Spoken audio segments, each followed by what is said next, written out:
Guys, আপনারা কেমন আছেন? আশা করি আপনারা ভালো আছেন, আমিও ভালো আছি। তো গাইস, আজকে হলো রথযাত্রা। তো 3 বার আমাদের এখানে টান হয়, রথযাত্রা হয়। তো 3 বার টান হয়। তো প্রথমবার টান আমি আপনাদেরকে দেখাতে পারিনি, কারণ আমারই দেরি হয়ে গিয়েছিল প্রথম টানে। আর দ্বিতীয়বারের টানে এই তো যাচ্ছি মাসির সাথে, মাসি, বোন, আমি আর মা আসছে পিছনে।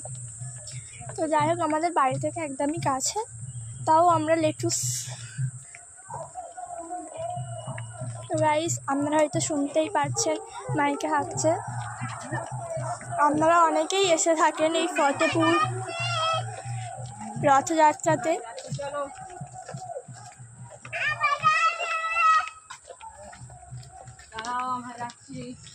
তো গাইস, চল গিয়ে দেখা হচ্ছে।